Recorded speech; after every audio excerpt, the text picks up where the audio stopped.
સુરતમાં અસામાજિક તત્વોનો આતંક વધ્યો। વરાછામાં તોફાની તત્વોનો આતંક સીસીટીવીમાં કેદ થયો। અર્ચના સ્કૂલ સામે હરિધામ સોસાયટી પાસે દુકાનોમાં તોડફોડ કરાઈ। તોફાની તત્વોએ દુકાનોમાં તોડફોડ કરીને તરખાટ મચાવ્યો। આ અસામાજિક તત્વોને કાયદાનો પોલીસનો કોઈ જ ડર ન હતો। તેઓ વેપારીઓની દુકાનોમાં જે માલ સામાન ભરેલો હતો તેમાં તોડફોડ કરવા લાગ્યા હતા। વેપારીઓને મોટું નુકસાન થયું છે, જેના સીસીટીવી ફૂટેજ પણ સામે આવ્યા છે। સવાલ એ થઈ રહ્યો છે કે પોલીસે ખૂબ જ ઉમદા કામગીરી કરીને ઘણા આરોપીઓને પકડ્યા, તેમનું સરઘસ કાઢ્યું, પરંતુ તેમ છતાં આ અસામાજિક તત્વો સુધરવાનું નામ નથી લઈ રહ્યા। તેમને ડર જ નથી કે આ પ્રકારની ગુનાહિત પ્રવૃત્તિ બાદ તેમને પોલીસ પકડશે તો કેવો મેથીપાક ચખાડશે, શું કાર્યવાહી થશે। બસ તેમને મનમાની કરવી છે અને રસ્તાઓ પર આતંક મચાવવો છે। દ્વારકામાં અસામાજિક તત્વોનો આતંક સીસીટીવીમાં કેદ। મફતમાં પેટ્રોલ ભરી આપવા મારામારી કરી। દ્વારકા નેશનલ હાઈવે પર બરડિયા પાસેનો બનાવ। પંપ કર્મચારીને કહ્યું મફત પેટ્રોલ આપ। પેટ્રોલ પંપ કર્મચારી સાથે મારામારી કરી। બનાવમાં પંપ કર્મચારી ઘાયલ થયા છે, જેમને હોસ્પિટલ ખાતે ખસેડવામાં આવ્યા, તે તેમને સારવાર આપવામાં આવી। કર્મચારીની શું હાલત કરી છે એ અસામાજિક તત્વએ તેની પણ તસવીરો જુઓ। પગના ભાગે પણ ગંભીર ઈજા પહોંચી છે, માથામાં પણ વાગ્યું છે તેમને। સારવાર મળી જતા જ તેમને હવે ઝડપથી રિકવરી થશે તેવી આશા। સુરતના માંગરોળમાં યુવકનો મૃતદેહ મળ્યો। બળી ગયેલી હાલતમાં યુવકનો મૃતદેહ મળી આવ્યો। કઠવાડા ગામની સીમમાં આ મૃતદેહ મળ્યો। સુરતના બ્રિજેશ વિરાણીનો મૃતદેહ હોવાનો ખુલાસો થયો છે। હત્યારાઓને શોધવા પોલીસે તપાસ હાથ ધરી છે। બળી ગયેલી હાલતમાં યુવકનો મૃતદેહ મળતા જ અનેક સવાલો ઉઠી રહ્યા છે। શું યુવકને મોતને ઘાટ ઉતારી તેની હત્યા કરવામાં આવ્યા બાદ તેની લાશને બાળી દેવામાં આવી? કોણ તેની હત્યા કરી ગયું, અથવા તો યુવકે પોતે આપઘાત કર્યો છે કે કેમ? પ્રાથમિક દ્રષ્ટિએ બોડીનું નિરીક્ષણ કરતા સંપૂર્ણ બોડી બળી ગયેલ હતી। બોડી ઉપર એક પણ જાતના કપડાં હતા નહીં અને નાની મોટી ઈજાઓ પણ હતી, જેથી પ્રાથમિક દ્રષ્ટિએ એનું કોઈ ઈરાદાથી અથવા અગમ્ય કારણોસર ખૂન કરી નાખ્યું હોય તેવું લાગતા અજાણ્યા ઇસમો વિરુદ્ધ ખૂનનો ગુનો દાખલ કરવામાં આવેલ। વ્યાજખોરોના ત્રાસથી વેપારીનો આપઘાતનો પ્રયાસ। વડોદરામાં બનેલો બનાવ સીસીટીવીમાં કેદ। ફ્રૂટના વેપારીનો આપઘાતનો પ્રયાસ હતો। 47 લાખ સામે અત્યાર સુધીમાં 2 થી 2.5 કરોડ વસૂલ્યા। વર્ષ 2012 થી 2018 સુધીમાં 47 લાખ રૂપિયા વ્યાજે લીધા હતા। વ્યાજખોરે કડક ઉઘરાણી કરી વારંવાર ધમકી આપી। કંટાળીને વેપારીએ ફિનાઇલ પી લીધું। વ્યાજખોરની હાજરીમાં વેપારી ફિનાઇલ ગટગટાવતો હોય તેવા દ્રશ્યો સર્જાયા। વ્યાજખોરે વેપારીના પરિવારને પણ નુકસાન કરવાની ધમકી આપી હતી।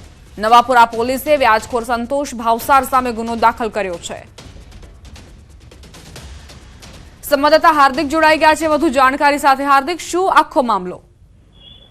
બિલકુલ, જો વેપારીની વાત કરવામાં આવે તો વર્ષ 2012 થી 2018 સુધીમાં તેને ટુકડે ટુકડે લગભગ 47 લાખ રૂપિયા વ્યાજે લીધા હતા અને 47 લાખની સામે જે વ્યાજખોર છે તેના દ્વારા કરોડોમાં ઉઘરાણી કરવામાં આવી। જેને આજે વેપારી છે તેને સમયસર હપ્તા પણ ભર્યા હતા, પરંતુ જે વ્યાજ છે તેને લઈને જે વ્યાજખોર છે તેના દ્વારા જે વેપારી છે તેને ત્રાસ આપવામાં આવતો હતો, કડક ઉઘરાણી કરવામાં આવતી હતી। તો સાથે સાથે વાત કરીએ તો જે વ્યાજખોર છે તેના દ્વારા જે વેપારી છે તેને તો નુકસાન પહોંચાડવાની વાત કરી હતી, પરંતુ જે વેપારીનો પરિવાર છે તેને પણ નુકસાન પહોંચાડવાની વાત કરી હતી।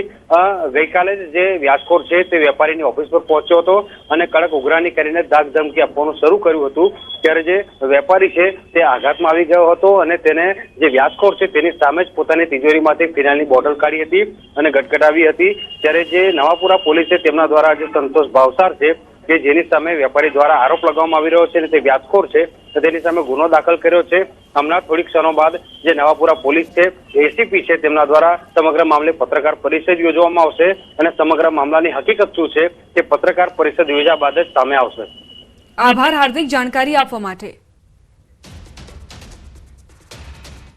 સમાચાર રાજકોટથી। મનસુખ સાગઠિયા પરિવારને મળવાનો મામલો। કોર્ટમાં પરિવારને મળવા મુદ્દે તપાસના આદેશ।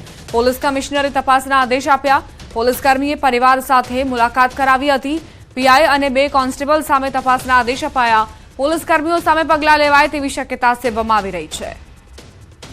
પોલીસકર્મીએ પરિવાર સાથે મનસુખની મુલાકાત કરાવી હતી, જેના કારણે જ પોલીસ કમિશનરે આ મામલે તપાસના આદેશ આપ્યા છે।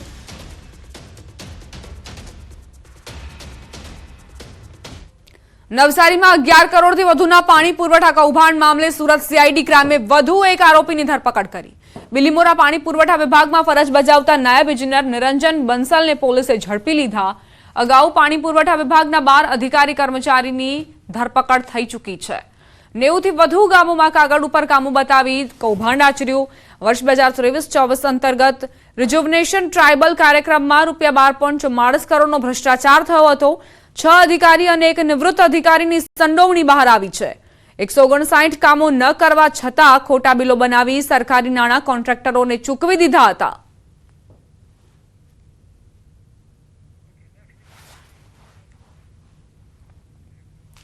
અમદાવાદમાં કિડની હોસ્પિટલમાં ભરતીને લઈ ઉમેદવારોએ વિરોધ પ્રદર્શન કર્યું, જેને લઈને તંત્ર એક્શનમાં આવ્યું અને 650માંથી 430નું મેરિટ લિસ્ટ બહાર પાડવામાં આવ્યું છે, જેને લઈને ફરિયાદો ઉઠી હતી.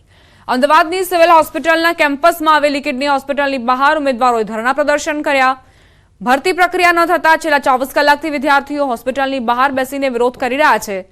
નિમણૂક પત્રો આપવાની ઉમેદવારોએ માંગ કરી છે. વર્ષ 2023માં નર્સિંગ માટે વેકેન્સી બહાર પડી હતી, જે તે સમયે ઉમેદવારોએ ₹1000 ફોર્મ ફી ભરીને અને ડોક્યુમેન્ટનું વેરિફિકેશન પણ થઈ ગયું હતું. જો કે 2024 પણ પૂર્ણ થઈ ગયું છતાં ભરતી ન કરતા ઉમેદવારો રોષે ભરાયા અને હોસ્પિટલ સામે ધરણા પર બેસીને વિરોધ નોંધાવ્યો. ઉમેદવારોનો આક્ષેપ છે કે દસ્તાવેજોની ચકાસણી થઈ ગઈ છતાં ભરતી નથી થતી.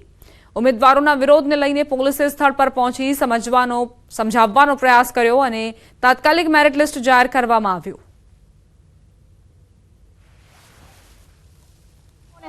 અમારું આંદોલન આ રીતે ચાલુ જ રહેવાનું છે. ભલે અમારે 6 મહિના થાય કે 10 મહિના થાય કે 12 મહિના થાય તો બી આ રીતે જ અમે આવીને બેસવાના છીએ.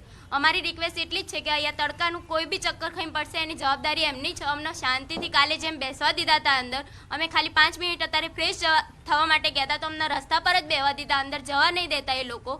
એ તો એ ખાલી બાથરૂમ બી યુઝ નહીં કરવા દેતા. અહીંયા પે એન્ડ યુઝમાં એ લોકો પૈસા માગી રહ્યા છે. શિયાળાનો ટાઈમ છે, 5-5 મિનિટ માટે લેડીઝ પૈસા આપશે ₹5-5. રસ્તા પર જશે લેડીઝ. શું સિક્યુરિટી છે અમારી? આ સિક્યુરિટી લોકો ચાર લેડીઝ મૂકે છે સિક્યુરિટીમાં. બધા જેન્ટ્સ અમને લેડીઝોને રોકી રહ્યા છે અહીં આગળ. અમારી રિક્વેસ્ટ એટલી છે કે અમને શાંતિથી અમે જે ઉગ્ર કરવા મજબૂર ના કરો. અમને પ્રેમથી સાહેબને બોલાવો, અમે વાત જ કરવા માંગીએ. અને જો અમારી માંગો પૂરી થઈ જશે તો અમારું આંદોલન પૂરું થઈ જશે અહીં આગળ. એપ્રિલ 2023માં આજે ભરતી પડી હતી. અત્યારે અમે ઘણા ટાઈમથી આ બધું કરીએ છીએ કે અમારી ભરતી પ્રક્રિયા પૂર્ણ કરો. અમે છેલ્લા 5-6 મહિનાથી અમે આવીએ છીએ, રજૂઆતો કરીએ છીએ, સાહેબશ્રીને બહુ નમ્ર વિનંતી કરીએ છીએ. અહીંયા કરી ત્યારે એવું કહે છે કે તમારે ત્યાં સચિવાલયમાં જાઓ, સચિવાલયમાં જાય એટલે એવું કહે છે કે આ સંસ્થાનું છે. જ્યારે અમે કાલે સવારથી અત્યારે 24 કલાક થઈ ગયા છે, અમારું આંદોલન છે કે અમને અમારો ઓર્ડર આપો.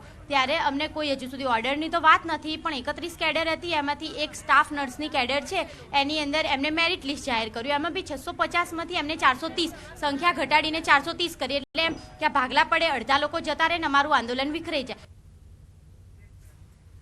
રોકાઈશું એક નાનકડા વિરામ.